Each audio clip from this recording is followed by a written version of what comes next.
तो चलते हैं पहला क्वेश्चन, मतलब पहला पार्ट मंगलम का क्वेश्चन आंसर में, सबसे एग्जेक्टिव और हिंदी में। दोस्तों मंगलम पाठ कहाँ से लिया गया है? उपनिषद से लिया गया है। इसके रचनाकार कौन थे? तो ऋषि लोग। मंगलम पाठ कहाँ से लिया गया है? उपनिषद से लिया गया है। इसके रचनाकार कौन है? ऋषि लोग। तीसरा है सत का मुख किससे ढका हुआ है? सोने जैसा पात्र से। चौथा है आत्मा का आकार कैसा होता है? अणु से भी छोटा और महान से भी महान होता है। दोस्तों एक क्वेश्चन और होता है इसमें, आत्मा का रंग कैसा होता है? नीला होता है। दोस्तों आत्मा का रंग कैसा होता है? तो नीला होता है। आत्मा में कितना वजन होता है? तो 25 ग्राम। 25 ग्राम, जानिए 25 ग्राम। पांचवा क्वेश्चन है आत्मा जीवों में कहाँ रहता है? हृदय रूपी गुफा में। छठा किसकी जय होती है? सत्य की। किसकी जय नहीं होती है? असत्य की। किसकी जय होती है? सत्य की। किसकी जय नहीं होती है? असत्य की। सातवां क्वेश्चन है देवयान का रास्ता किससे विस्तार होता है? सत्य के द्वारा। देवयान का रास्ता किससे विस्तार होता है? सत्य के द्वारा। दोस्तों अब आठवां क्वेश्चन देखेंगे, नदियां अपना नाम और रूप को छोड़कर किस में विलीन हो जाती है? समुद्र में। कथी में विलीन होती है? समुद्र में। नौवां क्वेश्चन है विद्वान लोग क्या छोड़कर दिव्य पुरुष को पार कर जाते हैं? नाम और रूप को। 10वां है किसे जानकर लोग मृत्यु का पार कर जाते हैं? महान पुरुष को। दोस्तों अब संस्कृत में चलेंगे, हिरमेन पातेन कसम मुकम अभितम, मतलब सोने जैसा पात्र से किसका मुख ढका हुआ था? तो सत्य के। किसका? तो सत्य के। संस्कृत में लिखा हुआ है। दूसरा क्वेश्चन है महतो महयान कह, महान से भी महान क्या चीज होता है? तत्मा होता है। किम जय प्राप्त होती, मतलब किसकी जय होती है? सत्य की।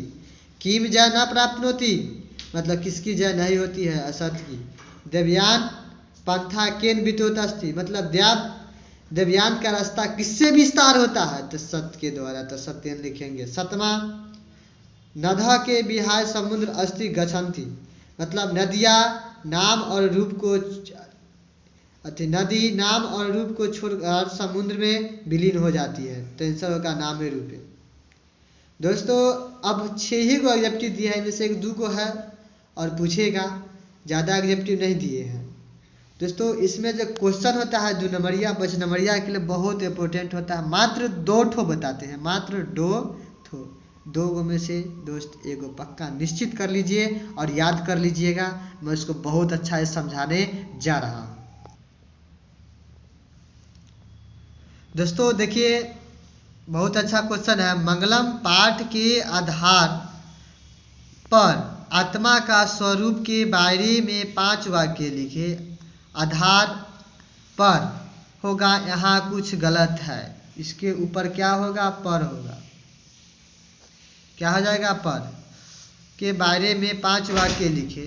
दोस्तों 5 वाक्य जो लाइन से लिखेंगे हम ऐसे लिख दिए डायरेक्ट, मंगलम पाठ के आधार पर आत्मा के स्वरूप के बारे में 5 वाक्य लिखे। आंसर होगा मंगलम पाठ में ऋषि महर्षियों ने आत्मा के बारे में लिखा है, आत्मा अणु से भी छोटा होता है, यह महान से भी महान होता है, यह जीवों के हृदय रूपी गुफा में निहित होता है, इसको कोई कामना रहित व्यक्ति ही ईश्वर की कृपा से देख पाता है। फिर से देखेंगे, मंगलम पाठ के आधार पर आत्मा के स्वरूप के बारे में 5 वाक्य लिखे। मंगलम पाठ में ऋषि महर्षियों ने आत्मा के बारे में लिखा है, आत्मा अणु से भी छोटा होता है, यह महान से भी महान होता है, यह जीवों के हृदय रूपी गुफा में निहित होता है, इसको कोई कामना रहित व्यक्ति ही ईश्वर की कृपा से देख पाता है, ईश्वर की कृपा से ही देख पाता है। दोस्तों अगला है मंगलम पाठ के आधार पर सत्य के बारे में 5 वाक्य लिखे। याद कर लीजिए जो VVI दोनों है, VVI दोनों में से कोई एगो निश्चित कर लीजिएगा। दोस्तों मंगलम पाठ के आधार पर सत्य के बारे में 5 वाक्य लिखे। सत्य के बारे में है अगला क्वेश्चन क्या था, मंगलम पाठ के आधार पर आत्मा के स्वरूप के बारे में था। दोस्तों आंसर होगा इसका, मंगलम पाठ के आधार पर सत्य के बारे में 5 वाक्य लिखे। आंसर होगा, मंगलम पाठ में ऋषि महर्षियों ने कहा है हमेशा सत्य की ही जीत होती है, कभी भी असत्य के जीत नहीं होता है। सत्य के द्वारा ही देवयान के रास्ते का विस्तार होता है। इस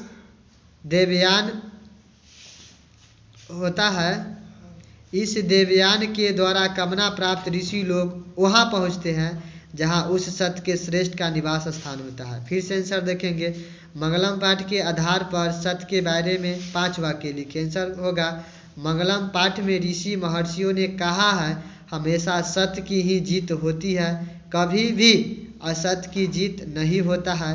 सत्य के द्वारा ही देवयान के रास्ते का विस्तार होता है।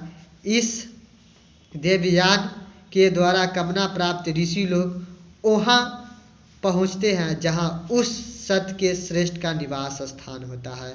दोस्तों तो मेरे वीडियो में देखने के लिए चैनल को सब्सक्राइब करना ज़रूरी होगा और लाइक करना, ताकि जब वीडियो मैं डालूँ तब आप लोग के पास स्वयं पहुँच जाए।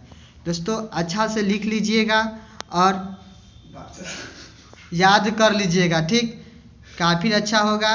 अगला वीडियो तुरंत डालेंगे पार्ट 2, जिसका नाम है पाटलिपुत्रम। डायरेक्ट उसमें कहानी कम होगा, सिर्फ क्वेश्चन आंसर होगा, ठीक है। तब के लिए जय हिंद जय भारत।